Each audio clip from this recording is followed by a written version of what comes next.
In the beginning, there was darkness, and then, bang, giving birth to an endless expanding existence of time, space, and matter.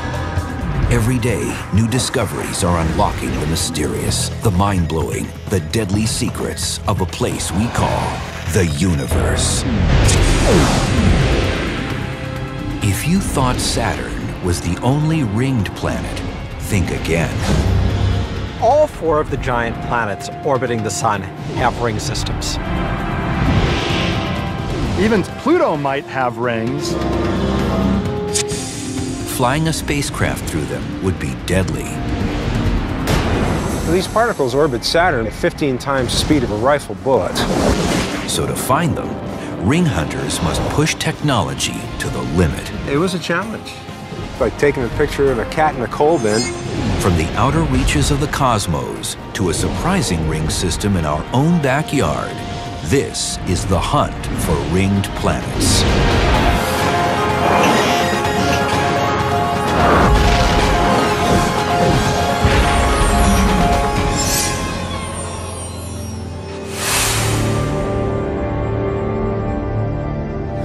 This is the sixth planet from the Sun. Don't recognize it? That's because something's missing. Without its iconic rings, Saturn would be just another planet. They are the key to its beauty. The exhilaration of seeing Saturn's rings through the telescope can't be overstated. It is just such a marvelous sight. People have been in awe of Saturn's rings since Galileo first discovered them in the year 1610. Since then, astronomers have applied everything they know about the original ringed planet in their hunt for more. But when we gaze at Saturn's rings, what exactly are we looking at? The perfection viewed from Earth masks a scene of chaos. Things are bumping into each other and spattering off of one another, and so it's a very sort of chaotic, icy rubble field all moving together around Saturn. Over time, ring hunters found not just one ring, but a series of 7 main bands around Saturn's equator. The first really detailed views of Saturn's rings came from the Voyager spacecraft around 1980. And those photographs were truly breathtaking. Each ring is made of trillions of particles, ranging in size from a grain of dust to something as big as a house. They were easy to see since they're the brightest rings in the solar system. They glisten because they are so tightly packed, and because the chunks are highly reflective, being almost 100% ice. If you were positioned below Saturn's rings, but a few hundred yards away, you would see this vast expanse of boulders and ice balls, snowballs. And through some parts, you could see stars on the other side, but other parts would be so thick that they would be opaque. It would be a wonderful sight. Astronomers named the 7 main rings simply by the letters of the alphabet, but in the order they were discovered. A, B, C, D, E, F, and the last, detected in 1980, G. All told, ring hunters had found a system that sprawled a whopping 180,000 miles in diameter. The rings from edge to edge are almost 2/3 or so as wide as the distance from the Earth to our own moon. So they're quite vast. Yet incredibly, the rings form a single plane that is wafer thin, averaging less than 30 feet. They're very flat. It's like a sheet of paper the size of Central Park. But these beautiful structures are also turbocharged hellions. Their icy particles scream around the planet at up to 53,000 miles per hour. Like speeding cars on a never-ending cosmic racetrack. At these high velocities, the rings spell certain death for anything daring to venture too close. These particles orbit Saturn at 15 times the speed of a rifle bullet. A chunk just 2 inches wide could blast a deadly hole in a spacecraft.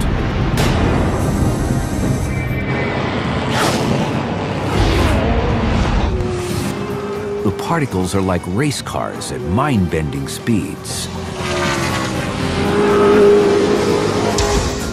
Yet like these cars, each particle in the ring is moving at almost the same speed as the ones around it. But since their speeds and directions don't match exactly and are sometimes changed by forces around them, the icy chunks relentlessly bump and jostle, just like race cars in the heat of competition. Most bumps are low impact and don't have much effect. But at times, a crash can send a particle hurtling into space.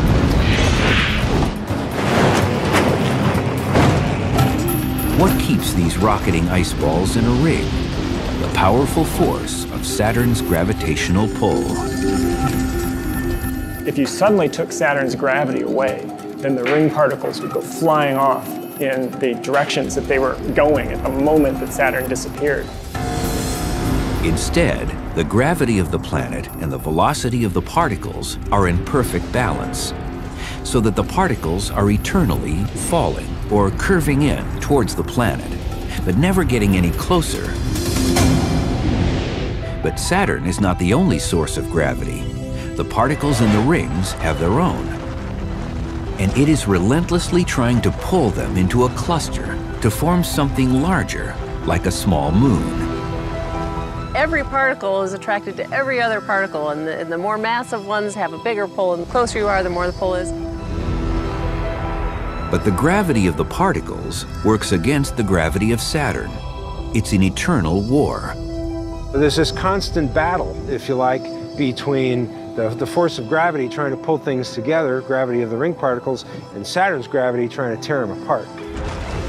Saturn's gravity pulls particles away from each other because of a universal law about the speed of objects in orbit.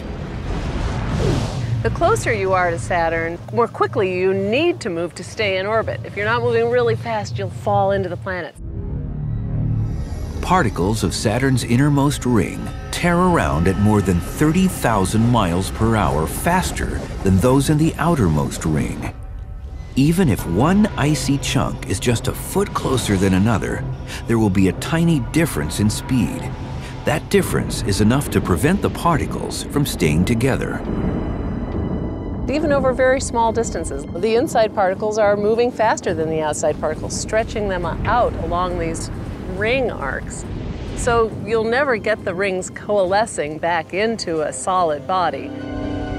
This perpetual battle of particles grouping into small structures, being pulled away and regrouping, has maintained the rings for millions, possibly billions of years. They're sort of jostling each other and bumping into each other, feeling their own very, very weak gravity, continuously forming transient structures which come and go. The whole ring system is in a very nice balance. The balance of gravity holds the ring system in place, but it's the motion of spinning around the planet that creates their breathtaking form. We've come here to a pizzeria to show how the natural form for a very rapidly rotating object is a thin disc. So we're starting out with a piece of pizza dough that's not spinning and is pretty much a round lump. When the dough is thrown and is spun up, it naturally flattens out into quite a very thin disc-like shape. The centrifugal force from the spinning causes the dough to flatten out. For a similar reason, the rapid orbital motion of the particles in Saturn's rings, the spin, if you will, of Saturn's rings, allows it to form into a very stable, very long-lived, extremely thin disk. But if the rings are so stable, why did they disappear 2 years after the first ring hunter, Galileo, discovered them? In 1610, he made his first observation of the rings, which through his primitive telescope appeared as circles on either side of the planet. When he looked again in 1612, the circles were gone. Galileo was baffled, but the answer to this mystery is obvious to modern astronomers. Galileo didn't see these protrusions the second year because at that time, Saturn's rings were nearly edge-on to his line of sight, and so they were essentially invisible. An edge-on view occurs twice in the 30 years it takes Saturn to orbit the Sun. The angle at which the rings are seen is constantly changing because the planet itself tilts 27 degrees. So this is a Saturn, and it's tilted 27 degrees, so it's facing me. I can see the rings from above. Saturn moves, so now it is here, and I could see the rings in profile as a straight, thin line. Then it moves on the other side, and you can see the ring from down below. While Galileo's mystery was swiftly resolved by later ring hunters, one of the most fundamental questions about Saturn is hotly debated to this day. Where did the rings come from? It's the biggest conundrum in ring science, really, the origin of Saturn's rings. Two theories vie for dominance. One holds that the rings formed just after the birth of Saturn, 4.5 billion years ago. They were the leftovers from the spinning disk of material that became the planet. The second theory puts their age at just 100 million years, a relative newborn. If the dinosaurs had telescopes and looked up at Saturn, there might not have been a ring system there. It's probably much newer than that, but we happen to be the lucky ones that the rings are there at the same time that we have the technology to explore them. The belief is Saturn's rings were created by a cataclysmic event. But was it a massive collision between a moon and an asteroid? Or an invisible force that ripped a moon into billions of pieces?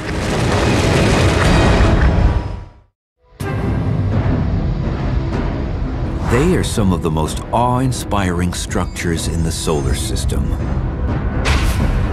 Wider than 22 Earths, while only 30 feet thick. But the biggest mystery facing ring hunters is how Saturn's rings got there. Many believe that the rings were born when one of Saturn's moons was ripped to millions or billions of pieces by a powerful force called tidal effect. Tidal effect is any gravitational interaction where one side is getting tugged on more than the other side. So if I had a big, massive object right here closer to this shoulder, it would pull more on this shoulder than this one, which is further away, and it could pull me apart. In a black hole where gravity is violently strong, tidal effect could pull apart something as small as a human. If you've heard the phrase spaghettification, the black hole is pulling on your feet more than your head, and it's stretching you out into a long strand of spaghetti. In less extreme places, like our solar system, the impact of tidal effect is only felt by large bodies like planets and moons. Anyone who has gone to the seashore has witnessed the moon's tidal effect on the Earth. The part of the Earth that's nearest to the moon gets pulled more strongly toward the moon than the far side of the Earth. So the Earth takes on this bulgy appearance, and so you can see at the shore that the water goes up and down over a roughly 12-hour period. But the moon's tidal effect doesn't only pull the oceans, it pulls the entire planet. Something that's not often recognized is that the rock ball of the planet itself changes shape as well. In fact, Earth's diameter in the direction toward the moon is a foot or two longer than the diameter in the perpendicular direction, because the whole Earth is stretched toward and away from the moon. Planets also have a tidal effect on their moons. In fact, since planets are larger than moons, they have more gravity and create stronger tidal effects. Our moon is made of rock and metals, far too solid to be ripped apart by Earth's tidal effect. But some of Saturn's moons were loose conglomerations of ice, dust, and rock, sometimes called rubble piles.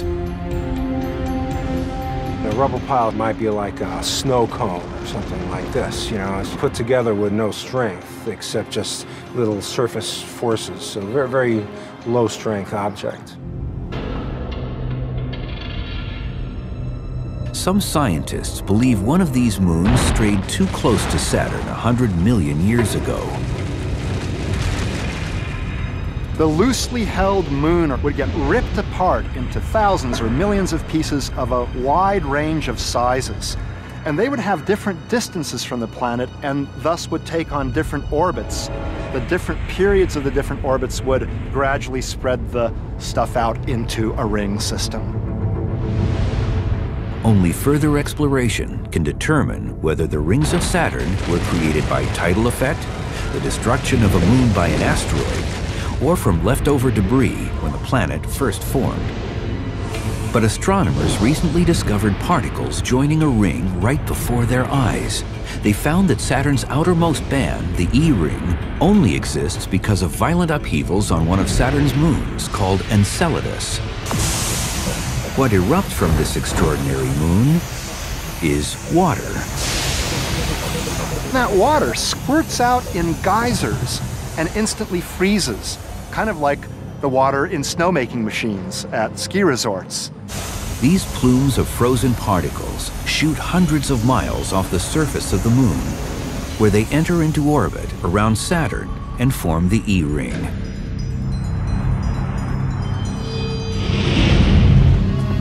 Besides the unexpected thrill of seeing material added to one of Saturn's rings, astronomers discovered another surprise locked within the microscopic particles of the E ring. In June 2009, scientists found trace elements of chemicals commonly known as salt and baking soda. The thing that's so exciting about finding both the salt and the carbonates in the E ring is that those are the kinds of things that suggest a liquid ocean inside of Enceladus. And just like on Earth, where life formed in the oceans, we believe, it could very well be true that life is formed inside of Enceladus. This is a really exciting possibility, but it's by no means solved because we don't see the sodium in the plume coming out. These observations suggest some other explanations. We don't know. We have to keep exploring. Astronomers are in fact getting streams of new data on Saturn and its rings every day from a spacecraft launched in 1997 called Cassini. Cassini is about as big as a small school bus. It's the biggest interplanetary spacecraft NASA has ever built. After a 7-year journey, Cassini became the first spacecraft to enter into an orbit around Saturn, giving mankind a front-row seat to the 6th planet from the Sun and its rings. Already it's gone over 100 times around Saturn. By the end of the mission, it'll probably have gone around Saturn 200 times. Cassini has captured images closer than ever before, revealing a wild world of shifting forms and surprising variation. From a distance, it almost looks like the rings are a solid body, just a sort of stately march around the planet. But it's not that way at all. It's a very chaotic, messy process. Studying rings used to feel like we were studying geology, and now it feels more like we're studying the weather. To the astonishment of astronomers, Cassini revealed particles in one ring forming a towering wave. First seen in 2009, the wave rose at the edge of a ring to the terrifying height of more than a mile. The rings themselves are very thin, only about 30 feet, so it's as though you were on a shallow lake, only 30 feet deep, and then a mile-high wave comes right at you. It's really remarkable. The cause of this planetary surf turned out to be the gravitational effects from a moon just 5 miles wide, named Daphnis. Because it's so close to one of Saturn's rings, the gravitational pull of this tiny moon is strong enough to create the gigantic waves.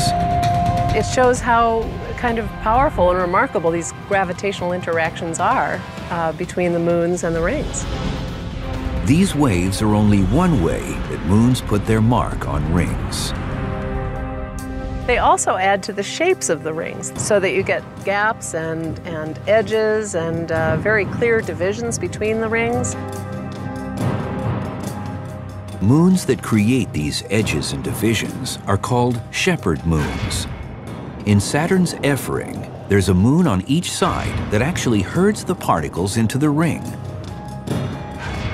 These moons, Prometheus and Pandora, are in essence Saturn's cowboys. They work just like cowhands you'd find on a ranch.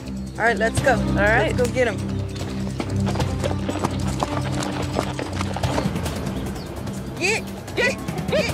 What we're doing here is much like what Saturn's moons do to Saturn's rings.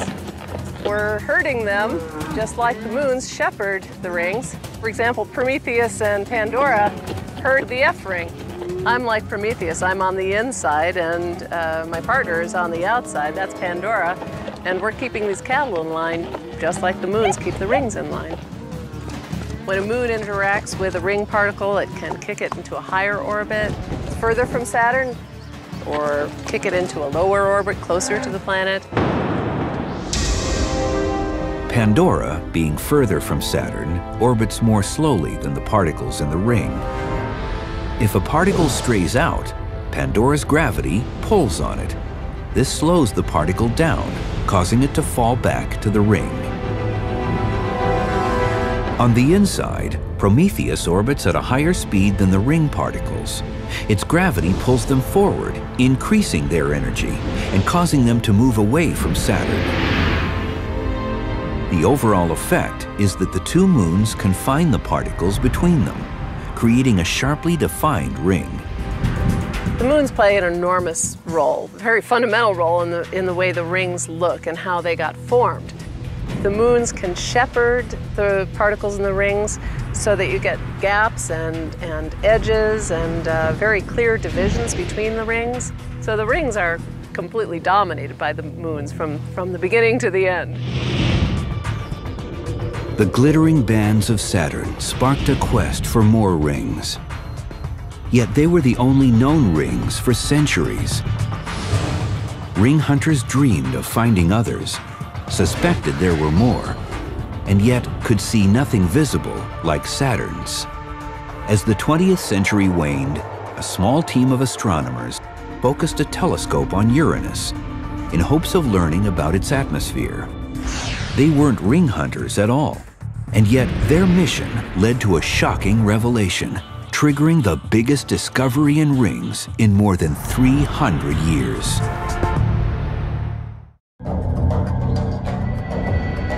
Ever since Galileo discovered Saturn's brilliant rings centuries ago, the quest for more rings was on.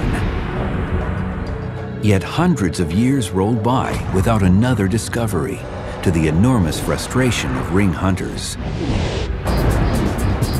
So in 1977, when a small team of researchers staked out the planet Uranus, their sole interest was its atmosphere. On March 10th, the team flew a modified jet to the edge of Earth's atmosphere and trained their telescope on the seventh planet from the Sun. They were waiting for the moment when a distant star would pass behind Uranus. They were measuring the brightness of a star as a function of time as it was going to pass behind the planet. And in this way, you can study the structure of the atmosphere of the planet. But as the star approached Uranus, something strange happened. Before it went behind Uranus, the light actually blinked out several times. Stunned scientists waited to see what would happen when the star reappeared on the other side. And then after emerging from behind Uranus, it blinked out several times as well. The team had discovered something completely unexpected. The dips on one side of the planet were perfectly symmetrical to those on the other.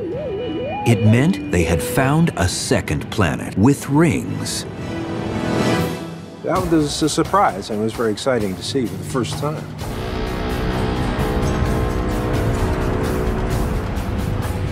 It was the first new ring system discovered in more than 350 years, and it would open the floodgates. 2 more ring systems would soon be discovered, one on distant Neptune and one on the largest planet, Jupiter. So we now know that 4 planets in our solar system have rings. And in fact, all 4 of the giant planets orbiting the sun have ring systems. But if rings are common, why did it take astronomers so long to find the others? Because the rings of the other planets are quite different than Saturn's. It wasn't by accident that Saturn's rings were discovered back at the beginning of the 17th century, and no other ring system was found until near the end of the 20th century. Saturn's rings are broad, they're bright, they're spectacular. The other systems are much more subtle. Subtle in part because of their size. A very surprising aspect of the discovery of Uranus's rings was that they're very narrow. Most of Saturn's rings are thousands of miles wide. By comparison, the majority of Uranus's rings cover less than 2 miles. The other part is that they're very, very dark, whereas the rings of Saturn are made of ice and they're very bright. Think about something much darker than tar. They're as black as anything you can probably see. What's more, the outermost rings of Uranus are so dim, ring hunters didn't find them until 2003. This is largely because there is almost nothing in them. Throughout the system, there's clouds of very faint dust at this level of a filling factor of 1 in 100,000 or 1 in a million. These particles are spaced so far away from each other, it would be like a cosmic racetrack that stretched from the Earth to the Moon and back, and it would have just a handful of cars on it. It's a radical difference from Saturn's rings, where particles are often packed in side by side, bumper to virtual bumper.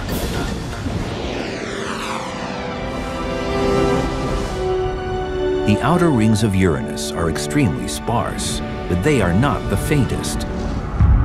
That award goes to the outermost bands around the 5th planet from the Sun. Mighty Jupiter has the most delicate rings of all.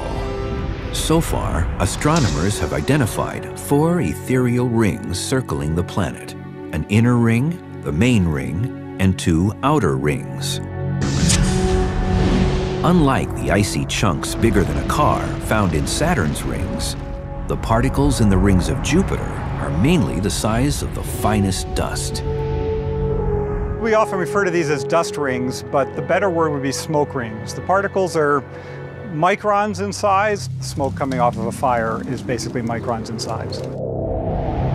The rings, like the planet, are mammoth, sprawling nearly 300,000 miles in diameter. Yet incredibly, if you squashed all the particles into a single ball, it would be no wider than a football field, and perhaps as small as the distance of a first down.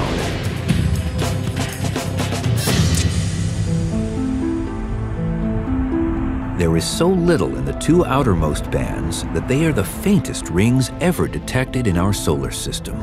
Almost invisible, they are called the Gossamer Rings.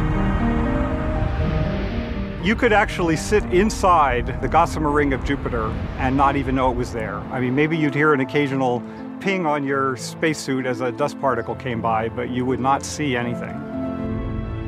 As impossibly faint as the bands of Jupiter are, it was the search for rings around Neptune that proved the most challenging for ring hunters. Neptune was suspected to have rings in the 1980s when the material in these regions blocked the light of a star that was about to go behind the ball of the planet. Using the same technique that had detected the rings of Uranus, astronomers tried some 50 times to find the rings of Neptune. The results were maddeningly inconclusive. Exasperated scientists proposed a radical explanation. Since starlight was occasionally blocked, perhaps there were strange rings around Neptune that only partially encircled the planet. We didn't think that they were complete rings because the blocking of light on either side of the planet was not symmetrical the way it was for the rings of Uranus. Could it be that Neptune had some bizarre and mutant ring system? Ring hunters had never been so determined to solve the mystery, and they had no way to anticipate how bizarre that solution would be.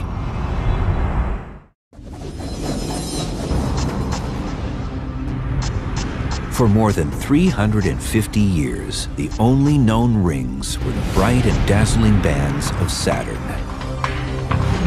Then, in a space of just 2 years, starting in 1977, 2 new sets of rings were discovered, one on Uranus, the other on Jupiter.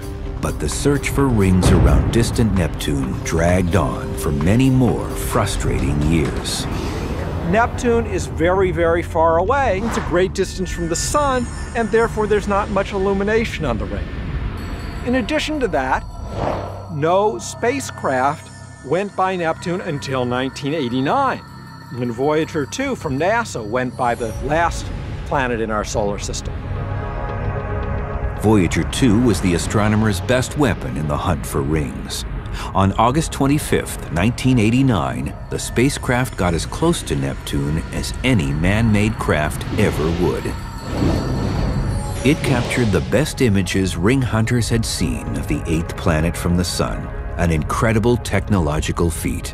It was a challenge. It's like taking a picture of a cat in a coal bin and under moonlight or something, you know. So would they reveal that Neptune had no rings, full rings, or the mysterious partial rings that some astronomers had proposed?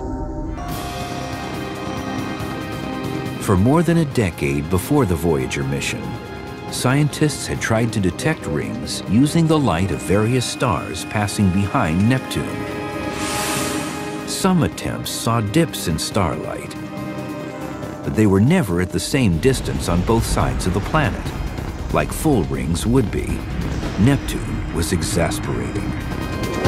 We knew there was stuff there, but we didn't know what the configuration was.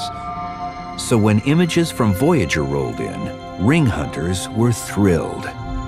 Not only were there complete rings, but there was something in the rings that had never been seen before. Arcs. The most prominent feature are a set of arcs which only go less than 1/10 of the way around the planet.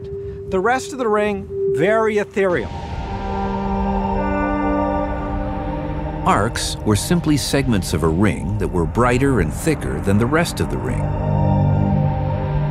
The incredibly small amount of material in the rest of the ring explained why astronomers had not been able to detect the complete rings from Earth. The arcs lie within a full ring, but the matter in this full ring is almost transparent. So we could never see it before with watching it block starlight. The discovery of rings around Neptune meant that all of the gas giant outer planets had rings. It was a reflection of the natural order of the cosmos, because the disk shape of rings is one of the most primordial forms in the universe. The universe contains 2 sort of fundamental blueprints for objects, and those are spheres and disks. If spin is a really important aspect of an object structure, then it will tend to form into a disk. And so we see disks on every scale in the universe. This is why the rings of Saturn can tell us about the origins of a much bigger ring system, the one around our sun. Saturn's rings are a blueprint for the processes that give rise to planet formation. If we were to go back in time and visit our own solar system 4.5 billion years ago, the young sun would have been at the center, and it would have been surrounded by a disk of gas and dust. And that disk and gas and dust would have had planets forming inside of it, and that whole disk would have looked, to a certain extent, like a system of rings. The first planets began to form in the debris disk. As they grew larger, their gravity cleared out space in their orbits. Debris that was within their gravitational influence was added on or whipped out into space.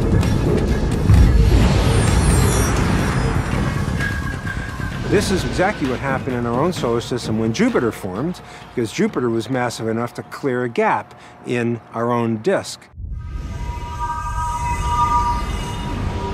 In time, the other planets in our solar system formed and cleared out their own orbits, leaving just two spaces for debris, the asteroid belt and the Kuiper belt. Together, they create what amounts to a vast set of rings around the Sun. As a blueprint of our solar system, rings help us understand our own beginnings. Yet ring hunters have long wanted to pursue one of the biggest prizes of all: ringed planets in other solar systems. We already know of many planets that have masses similar to Saturn and composition similar to Saturn. And it's a good bet that not all of them, but some of them have spectacular ring systems. They now believe they'll discover the first ringed planet from another solar system very soon, with the help of one of the world's most powerful telescopes, Kepler. Kepler is able to track about 100,000 stars at a time. It was designed to measure the tiniest changes in starlight, so that it could detect distant planets that pass in front of a star. When that happens, the planet blocks out a little bit of the star's light, and Kepler can detect that dip. If a ringed planet goes in front of a star, then the rings also block out the star's light, and that signal can be measured by Kepler as well. While Kepler gazes deep into the universe, astronomers are also hunting for a new ring within our own solar system. 3, 2, 1, 0. In 2006, a mission called New Horizons roared off the launch pad. Its 2.7 billion mile journey will take it to the frozen edge of the solar system. If it survives, it will become the first spacecraft to fly past Pluto. Astronomers suspect that the dwarf planet may be the first rocky object found to have rings. Yet there is another ringed planet in our solar system. Its ring is on a collision course with disaster, which could lead to chaos on Earth.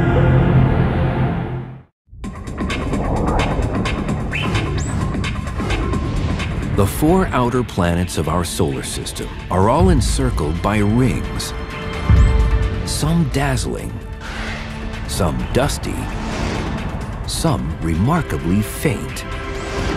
Yet the quest is on for one more, the most distant of all, encircling a frigid rock called Pluto. Once considered to be a genuine planet, it was reclassified as a dwarf planet in 2006. In 2015, it may become the newest member of our solar system found to have rings. Pluto might have rings, very faint rings, or may someday gain rings, because Pluto is in a region where there are lots of comets floating around. And if one of them gets close to Pluto, it might get tidally shattered by Pluto's gravity, temporarily forming a ring. A mission called New Horizons is already a third of the way to a rendezvous with Pluto. The images it transmits in 2015 should reveal if the distant dwarf has rings.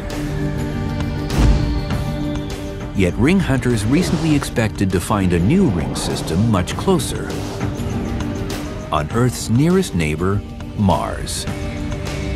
There's long been speculation that Mars might have a ring system. It goes actually back to the 1970s.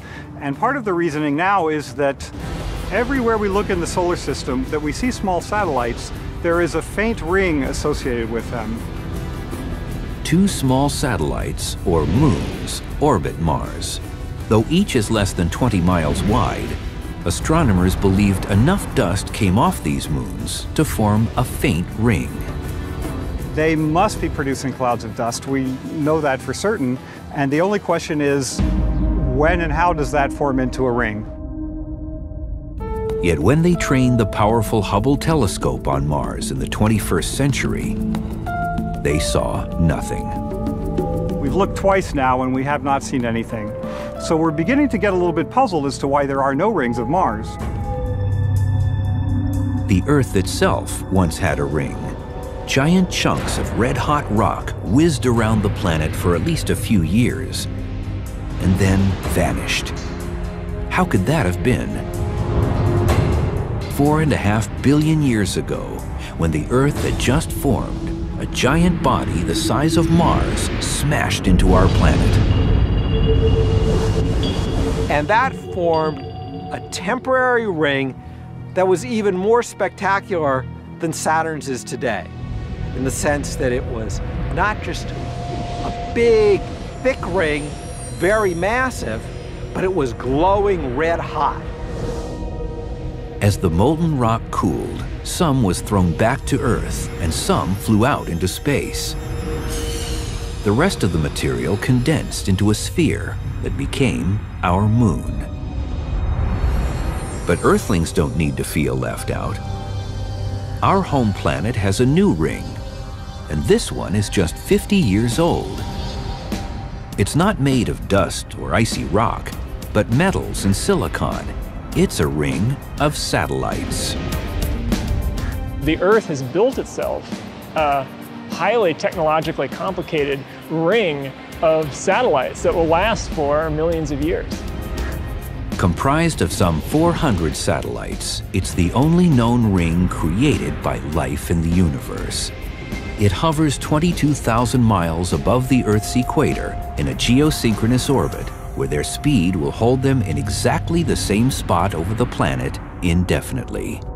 The geosynchronous satellites are this very special sort of subcategory of satellites, and they form a true ring around the Earth. And it's a ring in the sense that they are orbiting particles that are continuously falling around the Earth, much the same way as Saturn's ring is gravel-like icy particles that are all falling around Saturn. Earth's ring is a critical component to human communications, but it's heading for disaster. And what we know in ring studies is that you put enough things in one place and they're going to start colliding. In fact, in February of 2009, 2 satellites in a low Earth orbit did collide. The crash sent shockwaves through governments and the scientific community around the world. We had 2 large satellites and they collided, they blew themselves to smithereens, and we now have maybe 10,000 objects all in orbit around the Earth. Each of those is a bullet, and each of those is moving perhaps at 10 miles per second, and any one of those has the capacity to take out another satellite should another collision occur. Each new satellite in the geosynchronous orbit is like adding a race car to the track. Every one increases the danger of a collision. If 2 collide, the flying debris could destroy the entire ring, throwing communications on Earth into chaos.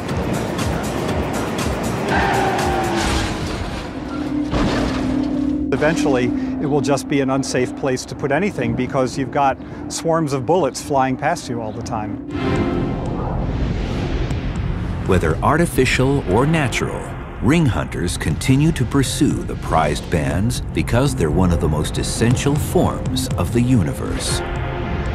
Without them spinning into galaxies, solar systems, and planets, life as we know it would not exist. Rings, it turns out, are the beginning of what is possible. It is true that we go billions of miles out to try to see what's out there, but it's because it tells us how we formed, what our own backyard is like, what our solar system is like. We learn more about what's possible in other worlds. We learn more about what's possible here on Earth.